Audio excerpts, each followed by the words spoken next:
and submit the registration slip to myself or the zoning administrator at this time. Following the public hearing, the board will conduct its monthly meeting, at which time we will vote on the applications. You may stay and hear how the applications are decided, or you may leave following the hearing. The applicant and the town board will be sent a letter of tonight's decision.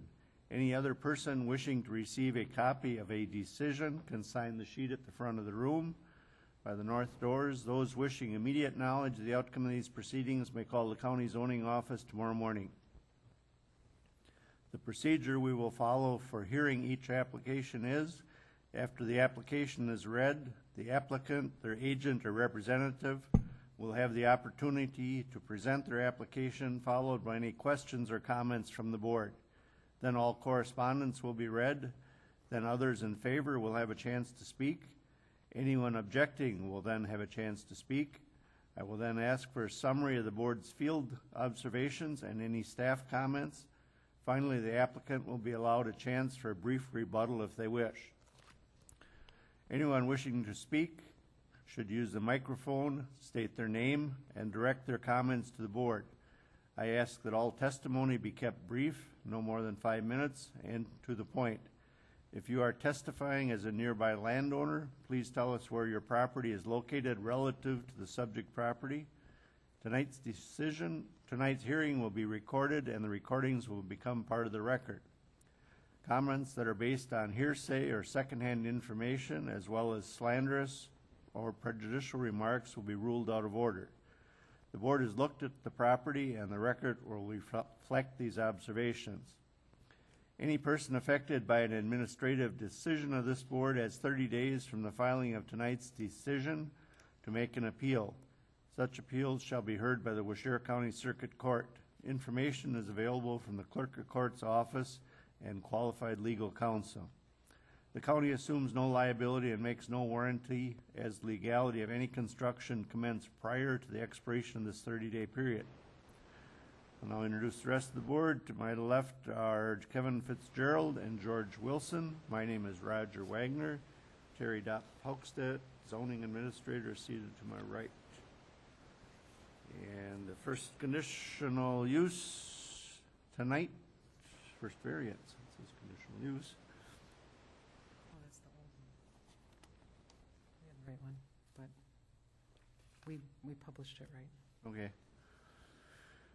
Michael Shannon, Fond du Lac, Wisconsin. Michael Cavill, landowner, has made an application for a variance in accordance with section 58-235, paragraph B, paragraph 2 of the Waushara County Zoning Code to construct a 13 by 13 two-story addition and a 6 by 14 first-story addition, a 41 by 22 second-story addition, along with structural alterations to the existing single-family dwelling, cumulative improvements exceeding 50% of the value of an existing non-conforming structure, non-conforming due to ordinary high water mark setback in the RS-20 residential single-family zone within the shoreline area.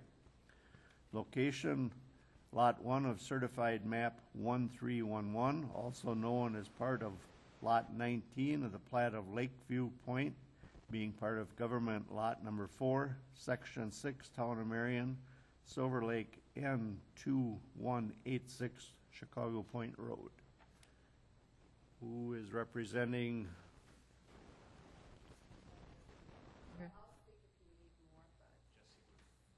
Would you step forward and state your name for the record, please? Jesse Berg. And you are the builder? Yes, and designer. Builder and designer. Can you tell me again if it's B-E-R-G or B-U-R-G. I'll say that's Sorry. a good kind. Anything you care to tell us, Jesse, or we have some generic questions if we... Yeah, I figured you guys would, we kind of talked when we saw each other out there, obviously, but I figured, basically the architecture is we're trying to keep it as much to the look of that's existing, but then gain the space and still make it look like nothing's been done to it. But also improve on the property. So I guess more or less have you guys ask me questions. Okay. Maybe some of the things the agent will have to be involved in. Has there been a recent survey out there? Yes. Certified, yes, we have a certified survey. Yes, Okay, so we are sure of the lot lines, stakes Correct. and everything have been located and, yes, and you have that. okay. Why is the structure considered non-conforming? Because, Other than, yeah, the lake setbacks. what previous additions were done and about when? The one section was probably done in '84, and that would be to the, say, northwest. And that would be probably the only one that I'm aware of. How do you plan on dealing with erosion and stormwater runoff? Basically, we'll have to see what the town says here that we have to address, but we're not really changing much of the grade. And so it's a guess on their recommendation, if we use gutters or don't use gutters, it'll be kind of, we'll leave it up to you guys at the county here to tell us which way we got to go. You're not really disturbing any land from No. the outside, are you? No, just the front addition part would, but on the side, I don't want to change any of the grades. I want as little disturbance, and if we have to do anything to the foundation, we'll do it internally versus externally. The main intent is to keep everything intact. Along that line, what type of foundation? This is going to be on a partial basement? That is correct. Yes, and it's all dictated, the front part will be dictated as low as we can go versus the water table. You talked about just shoring up the foundation from the inside. Anything going to be done with the first floor level? The first floor level for the foundation part is, there's some unknowns. I mean, the old building, I don't know how well it's put together, so if there's anything, I'll take care of that internally. And then on the first floor, we're pretty much going to remodel it and reinforce the structure that's there. It'll all be internal. Yeah, exactly. And there's some external on the first floor existing. We're going to be replacing some windows and moving around some doors, pretty much per plan. Pretty much the outside walls of the first floor will remain? Stay. Correct. That is correct. We're going to, the same shingles and same siding are going to remain. And what will be the maximum finished height when you're done? Basically, I have it noted on the plan of 31'6", and I'm going to stay below 31'6". I know the cupola is, looks a little higher, but if it has to be below, it'll be below. But we're going to maintain that 31'6", not to exceed that. Any other buildings or improvements planned on the lot at this time? Not right now. And all other setbacks will be met? Correct. The decks presently on the home, are they going to remain? That is correct. Okay. Have you considered any other options for this lot, or? It was basically trying to do is what was least amount of work to the property, so, and try not to upset or get into the setbacks. So, I mean, that's kind of where we came up for the needs of the homeowner. Okay, and what are the hardships and unique property limitations that would support this variance? Why don't you come up? Come up to the microphone. State your name so we got it all on. Christine James, and I'm the agent for the buyer. Okay. Mr. Shannon, I'm Christine James, agent for Mr. Shannon. This property is surrounded three sides by water, which is probably the biggest reason why there's an issue with doing anything structurally to the house. And I'll just reiterate what Jesse had to say, is that we're not trying to infringe on any more setback issues. Matter of fact, if nothing else, we're not even adding any more impervious surface to the property. And we're just redesigning it to make it more sensible. What other non-conforming structures are on the property? The garage we talked about, is that? The garage is, I think, the only thing that is structural, and it's been there forever. Okay. And you notice we also did not ask for an additional garage, like some, even though we maybe could have gone out. we're willing to keep that little garage area. Okay, and what plans or what are your thoughts about revegetating the shoreline? Well, whatever the rules are, we'll go with any recommended plan that is provided for us. Okay. I know they do have a privacy, thing, so they definitely do want to add trees and vegetation along the shoreline that would be appropriate. Like we noted at the onsite that probably that one large tree in front and the one in back are gonna have to come out.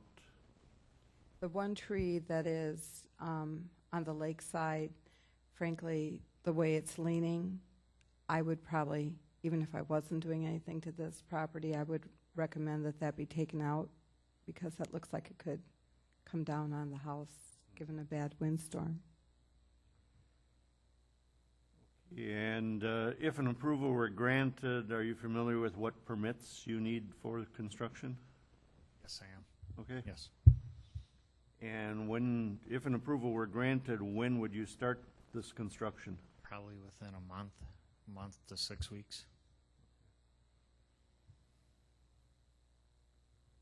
So the sale has not been completed yet, is that correct? The sale is subject to this hearing Okay, tonight. okay. Any other committee questions? We talked about square feet when we were at the property. Yes, what I did. Do you have that Yes. information now? Yes, I do. Basically, what I did is the existing square footage is 2768, and we are approximately adding 1,200 square feet, and we're totaling around 3968. So again, the existing was 2768. So the first numbers you gave us were way off. Right, that is correct. Okay. Darn realtors. Enhancing. The sellers enhanced the Yeah, property. exactly. I got to tell my homeowner his house isn't that big. So. Any other committee questions? Did you want I- to voice yeah, an I- opinion on I- the 35-foot? Yeah, we talked about the height, Yes. and we talked about the spire or Yes. cupola. Yes. There is no height on that would be on any of the pages that you Correct. gave us. That is correct. It is, that spire, I guess, it's architecturally just drawn there. It would probably maybe go up another foot or two above. Maybe it would be like 32 feet. But again, it can be scaled back that it stays below the 31.6. That is, and it doesn't even need to make it if it doesn't, that is not a huge part of the design. It's just a little bit of architectural. I did try to scale it earlier today, and it came out about 2 feet higher than that highest Existing. roof. Okay. See, when I So if look it's at your 31.6, drawing, it's 32.6. it looks like it Looks like it's up higher. Yeah. would But- stick out. Yes. Again, it's not a, In the summer, probably wouldn't be a problem. Okay. For the aesthetic value of the other property owners, but during the winter, when there's no leaves on the trees, it would, not a problem. If it, and again, I'm not, I speak on the owner's behalf because I drew it there. They're not, if it doesn't make it, it's not a big deal. So if we have to totally remove it, speaking on the owner's behalf, it's not a big deal. The other thing regarding that, and, if it can be designed so that it stays below the 31.6 or equal to the 31.6, just for aesthetic reasons, if the board would approve that, I think that would also be very desirable.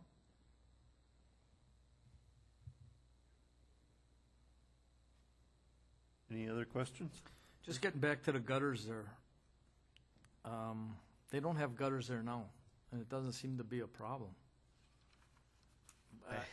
We didn't go in the house, so I don't know if there's a moisture problem inside the house from the gutters or anything. It's No gutters? basically, my experience is basically you guys control that. When we go to water management, they're gonna tell us what the game plan is. So I'm open to either, but I agree with you. There is, the house, the pitch, the drainage around there is working great. I don't know if you disturb it because it can create something more than we don't want. I believe in your protection of the public interest and your letter you put in there that stormwater runoff will be controlled by appropriate gutters and downspouts, and there'll be no increase in impervious surfaces other than the minimum area for the foyer. Right, right, so, And I put that in there because I was recommended that you may want to have us put in gutters. But again, that's your call. And you're going to be contacting the land conservation. They have to get an erosion control permit from them. yeah. Basically, we'll follow the same steps that we always do, and having those Tom come out and address the property. It's basically, it's kind of a, whatever they say, we do. So we'll meet the needs, because without that, we don't get a permit, and they control us on inspection, and so sill fencing, so on and so forth. So, That's all. Anything else, Kevin? I'm done, Roger. Okay. I guess you can have a seat then. Correspondence? Yes, we have one letter I got this morning from the DNR. It's addressed to me, Dear Ms. Buckstadt. I am writing to provide comments regarding the Shannon variance request that is to be heard by the Waushara County Planning and Zoning Committee on Wednesday, June 29th. These comments are based on our conversation and my review of the materials your staff provided to me. I am submitting these comments in place of making an appearance in person. Please have them delivered to and/or read before the Planning and Zoning Committee. The department understands the following. An existing nonconforming principal structure exists on the Cable property. It is nonconforming because it is approximately 52 feet and less from the ordinary high water mark, well within the required 75-foot setback of Section 58-826, Parent C of the Waushara County Code of Ordinances. The variance request is to exceed the cumulative improvement limit of 50% of the value of the existing nonconforming structure as required by Section 58-235, Parents B, Parents 2. The proposed work is to include 3 additions to the existing structure. Although 2 of the additions are outside of the existing footprint, the major portion is not. The property is the end of a prominent point on the lake with flat ground to the shoreline. The principal structure is surrounded by or facing water on 3 sides, again no further than approximately 52 feet from the ordinary high water mark. Some attempt has been made to keep proposed additions landward and to limit the amount of additional impervious surface. Issues to consider. Number 1, the applicants have the ability to make improvements up to the remaining 50% value of the existing nonconforming structure, considering cumulative improvements of the past without exceeding this amount. Considering the significant amount of the principal structure that is within the 75-foot ordinary high water mark setback already, the department sees no reason to allow additional footprint to the structure. This seems counter to the intent of the county's shoreland zoning ordinance and would seem to be difficult to be considered consistent with past or future decisions regarding additions to nonconforming structures. It is unclear from the rough plans I was able to review if the proposed cupola would meet height restrictions. This should be verified. The reasons given for the variance request are primarily based on opinion and personal choice and do not seem to meet the criteria of unnecessary hardship. The design and layout of the existing structure obviously has been functional for many decades. Recommendation. The department recommends one of the following 2 options. A, do not grant the variance request, as options exist to make improvements without exceeding 50% of the value of the existing nonconforming principal structure, nor increasing the existing footprint. Further, the department does not believe the reasons provided meet the criteria for unnecessary hardship. B, if the applicants can sufficiently demonstrate meeting each of the variance criteria to the Planning and Zoning Committee, grant the variance to exceed the cumulative improvement limit of 50% of the value of the existing nonconforming principal structure, along with the following conditions. 1, allow the proposed additions to the existing nonconforming principal structure to no greater than the current existing building footprint. And 2, require installation of vegetative shoreland buffer along at least 50% of the property shoreline. The buffer should follow the guidelines of NRCS Standard 643A and Wisconsin Biology Technical Note Number 1, Shoreland Habitat, as well as other relevant portions of Section 58-826, Parent C, Parents 4, letter G, and sections 58-903, parents N, parents 5. The Waushara County Land Conservation Department should be consulted.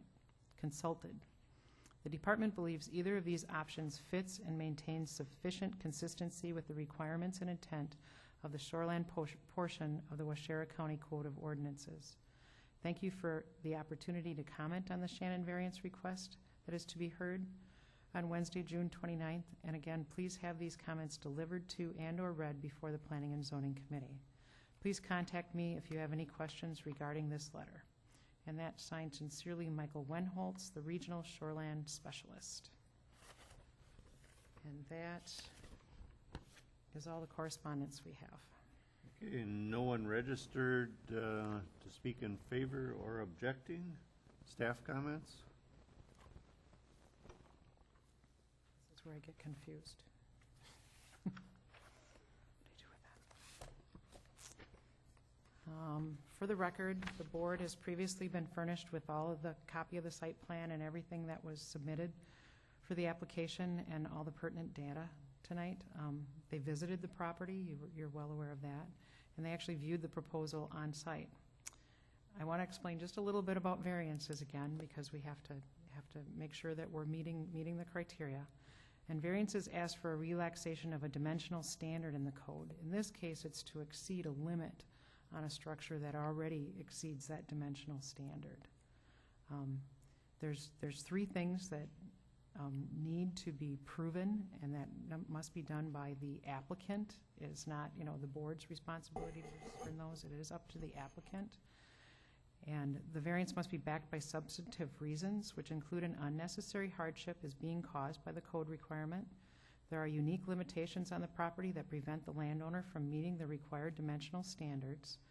And third, if the variance is granted, no harm will be done to the public interest or the zoning code. It is the applicant's responsibility to present the case and provide the burden of proof as to why the variance should be granted. The personal situation of the applicant, convenience, nearby violations, or a financial hardship are not reasons to grant a variance.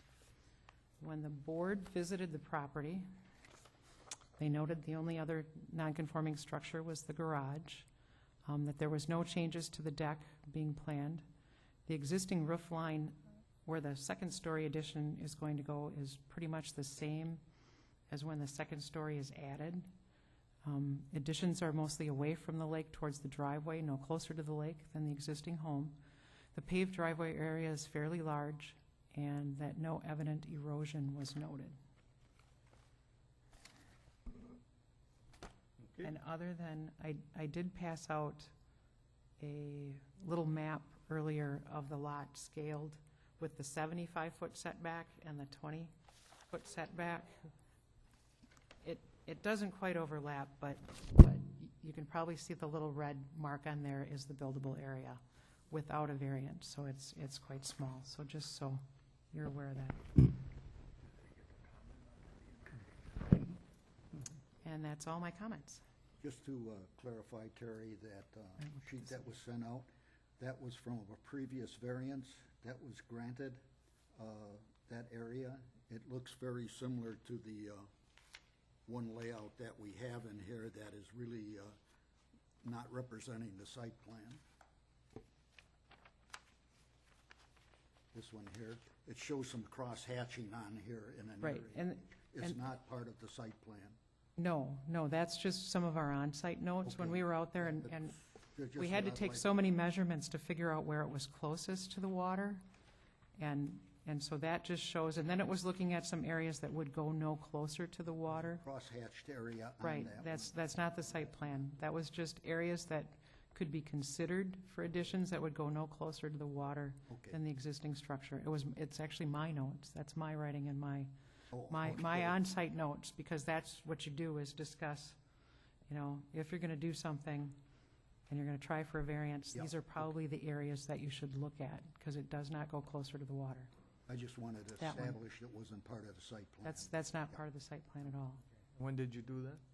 Oh, I don't know. I'd have to find the date. 3-4 years ago. Okay, It was a while ago. all right. This isn't current then? Well, Well, I mean, it it's- is. It but- is, because nothing's changed. Okay. Okay, does the applicant or agent have anything in rebuttal to DNR letter, or? Come on up.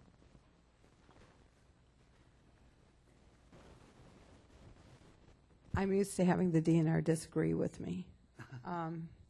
But I would disagree with the DNR that the unnecessary hardship is certainly the fact that this is a unique property because of the sidelines, the being surrounded by water on three sides. And as Terry pointed out, I mean, if you really wanted to get technical, I mean, there's just a teeny-weeny part of the property that is even legally based on the DNR guidelines. And you are not, again, adding any more impervious surface. You are going up. You aren't changing the footprint outside of a very small portion that is not part of the setback rules issue, or does not have a setback issue, that foyer. That is within the setback for the roadside. And right now, the way the surface is surrounding the house, it's extremely well planned out and landscaped, and there is no erosion evidence. I even walked down, I don't know if you guys did this, but I even walked down to where there's a west side and east side where there's steps and beach area. None of that, even with this high water, it just seems like it's very well designed for runoff. So I think it meets everything, and then some for what Jesse is proposing. Okay. Sure. Also, the homeowners are coming from a very private property, so vegetation for them and to meet the DNR's request for improving or doing vegetation is very well going to be met. So most homeowners like clear view of the lake. They like privacy. So vegetation will be very, very much cared for. So if the DNR is stressing that as part of granting it, we will definitely be following those guidelines. So I just want to let you guys know. So privacy is of importance as well in creating the vegetation. So, okay. Terry, what did the DNR say about the cupola again there? They wanted Just to verify that it's That it under the verified height the height. limit. Same thing I was saying. And I will. They don't want to give you a blank check. No, But- and that's if it is granted, I mean, we definitely say that it would not exceed the 31'6" of the existing height. It is unclear from the rough plans I was able to review if the proposed cupola would meet height restrictions. This should be verified. So they wanted to know that it was 35 feet or under. Because the height restriction is technically 35 35 feet, feet. so it would be under 35. So I'm just showing 31'6" is existing. So, Okay. Thank you. Thank you. Anything else? If not, that closes the public hearing for the Board of Adjustments. And if you're caught up, we'll go into our business meeting. Caught up as I'm going to be. Okay. I don't normally do this.